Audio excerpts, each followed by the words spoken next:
শোনো রাঙামতি,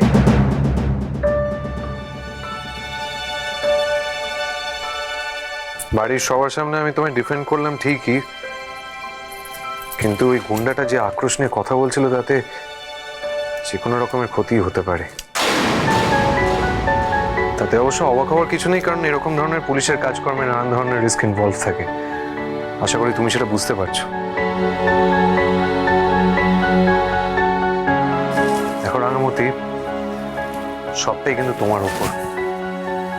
তুমি যদি কোনো কিছু ভেবে নিয়ে এগিয়ে যেতে চাও তাহলে আমি তোমায় কোনো রকম ভাবে বাধা দেবো না। আবার এটাও কনফিডেন্টলি বলতে পারবো না যে ওকে এগিয়ে যাও। Life is yours, decision is yours.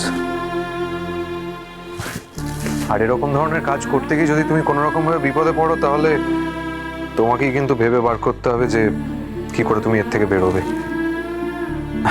Actually you know the main thing is confidence. কনফিডেন্সের সঙ্গে তোমাকে এগিয়ে যেতে হবে। কনফিডেন্স যদি না থাকে তাহলে আমার মনে হয় না এগোনোই উচিত।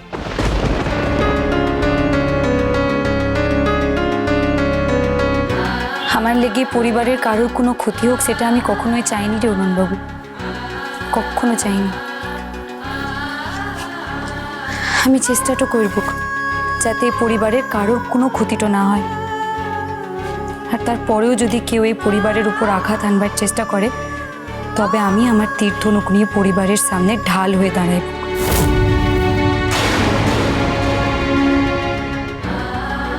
আর তুই চিন্তাটা করিস না রে, এই পরিবারের ভালোর লেগে যদি আমাকে এসবের থেকে দূরে যেতে হয় আমি তাই যাব। দেখো, এইসবের উপর ফোকাস না করে আমি চাই যে তুমি সামনের মাসে স্টেট চ্যাম্পিয়নশিপের উপর ফোকাস করো। It's very vital for you. State চ্যাম্পিয়নশিপে যদিও তুমি রিজার্ভ টিমে এখন আছো, মেইন টিমে খেলতে পারলে it will be a huge honour for you. Rangamati, মাথায় রেখো, স্টেট চ্যাম্পিয়নশিপে ভালো খেলতে পারলে কিন্তু তোমার ন্যাশনালসের রাস্তাটা খুলে যাবে রাঙামতি। আই হোপ তুমি সেটা পারবে।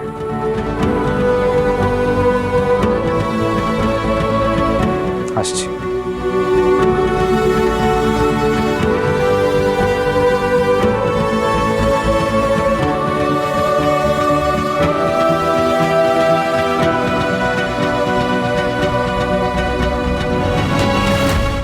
রাঙামতি তীরন্দাজ সোম থেকে রবি প্রতিদিন সন্ধ্যে 7:30টায় স্টার জলসায় ও ডিজনি প্লাস হটস্টারে।